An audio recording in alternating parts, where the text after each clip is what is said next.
వింజమూరు తహసీల్దార్ కార్యాలయాన్ని ఉదయగిరి శాసనసభ్యులు శ్రీ కాకర్ల సురేష్ సోమవారం ఉదయం ఆకస్మిక తనిఖీ చేశారు. కార్యాలయంలోని అన్ని గదులను క్షుణ్ణంగా పరిశీలించారు. చెత్త చెదారం, దుమ్ము, ధూళి, బూజు ఉండడాన్ని చూసి అసహనం వ్యక్తం చేస్తూ పరిశుభ్రంగా ఉంచుకోవాలని, రికార్డులను క్రమ పద్ధతి ప్రకారం ఉంచుకోవాలని తెలిపారు. అనంతరం సోమవారం జరుగుతున్న గ్రీవెన్స్ డేలో పాల్గొన్న ఎమ్మెల్యే శ్రీ కాకర్ల సురేష్ ప్రజల నుంచి అర్జీలను స్వీకరించారు. వాటి పరిష్కారానికి కృషి చేయాలని అధికారులను ఆదేశించారు. అదేవిధంగా వింజమూరు మండల నాయకులు, కార్యకర్తలు కొన్ని సమస్యలను ఎమ్మెల్యే దృష్టికి తీసుకురాగా వాటి పరిష్కారానికి కృషి చేయాలని, అది మీ ద్వారా కానప్పుడు జిల్లా అధికారులకు సమాచారం ఇవ్వాలన్నారు. ఎన్ని ఫైల్స్ వచ్చాయి, ఎంత మంది మిమ్మల్ని కలిశారు, మీరు ఎక్కడ రిజాల్వ్ చేశారు? మొత్తం ఒక 60-70 పీజీఆర్ఎస్ సర్జరీలు చేశాం. 60-70 క్లోజ్ చేసాం సార్. ఈ 2 months PGRS surgery sir close చేసాము. ఒక 30 దాకా పాస్బుక్స్ ఉంటాయి. పాస్బుక్స్ యాక్సెప్ట్ గా ఉండేవి యాక్సెప్ట్ చేస్తాం సార్.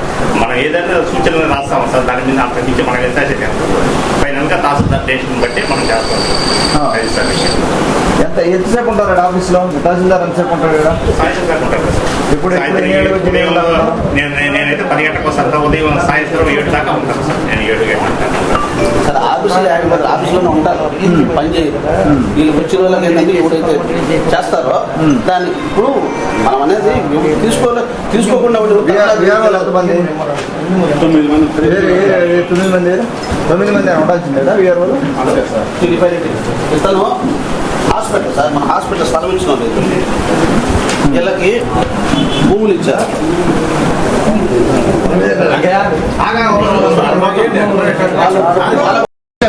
ఎన్నో పట్టు సాల్వ్ చేయడం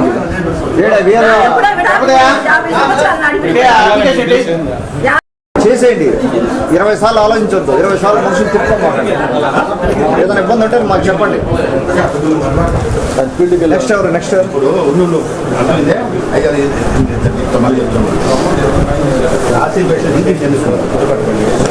అయితే ఎంఆర్ గారికి చెప్పు. ఇంకో 2 నెలలు కానీ అయితే దానికి ఏదో అవుతుంది. ఓపి పట్టు. నువ్వు ఊరికే తరే మాకు ఆఫీస్కి 2 నెలలు ఆగమంటే ఆవు. 2 నెలలు టైం తీసుకో.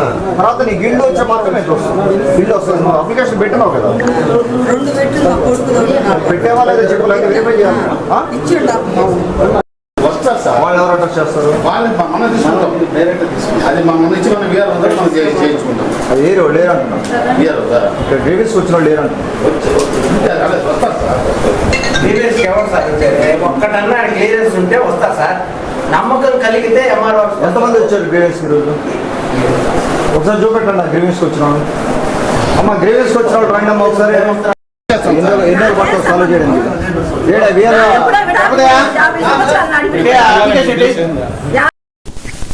ప్రతి సోమవారం ఇక్కడ గ్రీవెన్స్ డే చేసుకోవడం జరుగుతూ ఉంది. ఎంఆర్ఓ గారు తర్వాత అక్కడి నుంచి వీడియో కాన్ఫరెన్స్ లో బీటీసీలో అక్కడ కలెక్టర్ గారి దగ్గర నుంచి అక్కడ మిగతా డిపార్ట్మెంట్ అన్ని వీడియో కాన్ఫరెన్స్ చేస్తా ఉంటే ఇక్కడ వీళ్ళు కూడా దాన్ని మానిటర్ చేస్తారు. ఇక్కడికి వచ్చిన వింజమూరు మండలం నుంచి వచ్చిన ప్రజల సమస్యలు తెలుసుకోవడానికి గ్రీవెన్స్ పెట్టడం జరిగింది. నేను కూడా ఈరోజు అటెండ్ అవ్వడం జరిగింది. ఒకసారి ఎంఆర్ఓ ఆఫీసులో క్షుణ్ణంగా తనిఖీ చేయడం జరిగింది. కొన్ని సూచనలు చేయడం జరిగింది. నీట్నెస్ గురించి, రికార్డు కీపింగ్ గురించి, రికార్డు మెయింటెనెన్స్ కానీ, లేకపోతే వాళ్ళు ఉన్న ఎన్విరాన్మెంట్ కానీ అవన్నీ కూడా సూచనలు చేయడం జరిగింది. 1 వీక్ అయిన తర్వాత మళ్ళీ నేను విజిట్ చేస్తాను. మనకి ఎక్కువ రూరల్ అయినందువల్ల వింజమూరు మండలంలో రెవెన్యూ సమస్యలు అధికంగా ఉన్నాయి. వారికి నేను సూచనలు ఇవ్వడం జరిగింది. బీఆర్ఓకి కానీ, తర్వాత ఎంఆర్ఓ గారికి కానీ, అక్కడ ఉన్న ఎంప్లాయీస్ కానీ అందరికి సూచనలు ఇవ్వడం జరిగింది. ఒక టీం వర్క్ బిల్డ్ చేసుకోండి. ఇక్కడ ఎవరైనా రెవెన్యూ సమస్య మీద వచ్చినప్పుడు మొదట బీఆర్ఓని కలిసి బీఆర్ఓ ఫైల్ రెడీ చేసి ఎంఆర్ఓ గారికి నెలకి మనం ఎన్ని ఫైల్స్ క్లోజ్ చేస్తున్నాం. ఈ క్రిటికల్ సమస్యలు అంటే లాంగ్ టర్మ్ సమస్యలు కొన్ని ఉంటాయి. 10 ఏళ్ల నుంచి, 15 నుంచి, 20 ఏళ్ళ నుంచి ఉన్న సమస్యలు కొన్ని ఉన్నాయి.